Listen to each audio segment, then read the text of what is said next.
Arguing for the end of adult marijuana prohibition is easy because we have facts, science, reason, compassion, evidence, truth, and logic on our side. It is even easier when researchers catalog it all for us. Learn how to gather the facts on marijuana use, arrests, seizures, rehabs, drug tests, and more in this edition of Drug War Data Mining. Welcome back, everyone. In the Drug War Data Mine today, we get some information brought to us by way of 9 News in Colorado and a poll that was recently taken by Quinnipiac University. And the survey finds that about 1 out of 5 adults in Colorado has used marijuana since legal recreational sales began on January 1st of 2014. The number is actually 19% of Coloradoans who've reported using marijuana since it has become legal to sell in Colorado. It's kind of interesting. Before marijuana was legalized, Quinnipiac's pollsters asked, if marijuana becomes legal, they asked this back in August of 2013, if marijuana becomes legal, do you intend on trying it? And 15% of the people back then said they would try marijuana. So actually, more people have tried marijuana than said they would try marijuana. Maybe some of that's attributable to people not wanting to tell pollsters what they're up to, or perhaps as legalization has rolled out, some of the people recognized that it wasn't much of a big deal. As more information came their way, they realized they wanted to give it a try too. Now, this is a number that has been rising. In February of 2014, 10% of adults had tried marijuana. And in April, that number had risen to 15%. So now we've got a number at 19%, a number that's steadily increased throughout the year of legal pot sales. This is something that our opponents will seize on.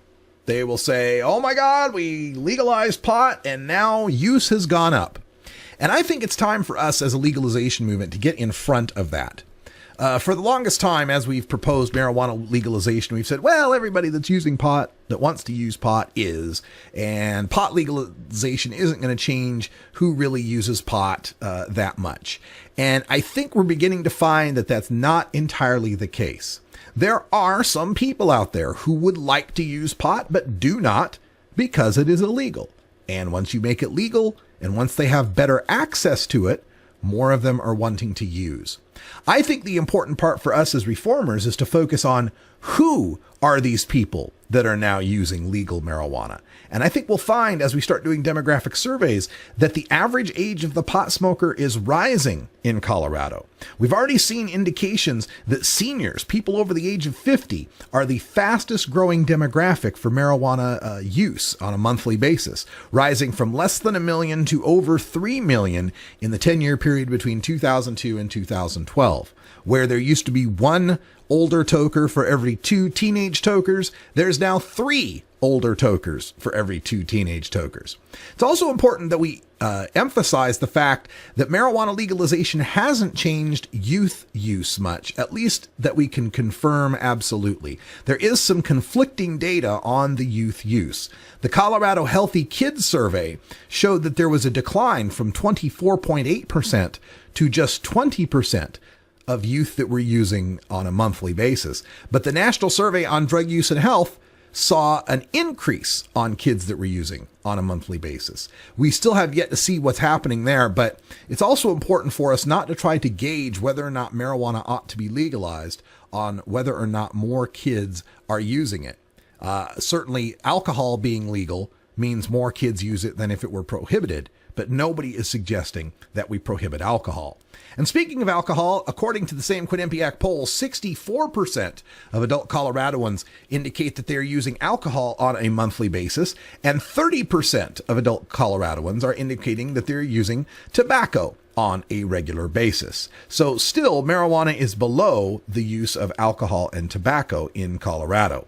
It would also be interesting to correlate the information of these various surveys on alcohol, tobacco, and marijuana use to see if rising marijuana use is causing a decline in alcohol or tobacco use.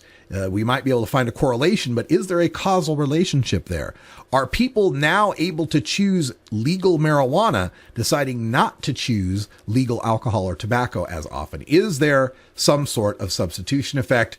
We'll have to find out as we keep on watching these statistics come in.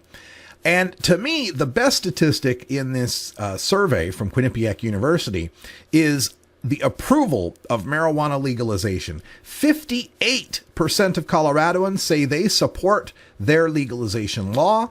Keep in mind that the legalization law, the amendment, passed with just 53% of the vote in 2012. So over the span of 2 years, we've seen an increase in 5 percentage points in the support for marijuana legalization. It seems to me the adults in Colorado are recognizing that regulation works far better than prohibition, despite what their new attorney general might have to think about it. We also would note that the use of marijuana in Colorado is also being driven a lot by tourists who are coming into the state, and their use may not be reflected on this Quinnipiac poll, as it was surveying people who are residents of the state of Colorado, not those who are visitors to the state of Colorado. Those visitors, like I said, are bringing in a very large amount of the marijuana sales, especially in the resort areas, the ski resort areas, and so forth. So good news coming out of Quinnipiac, and time for us to stop worrying about the fact that marijuana use will increase under legal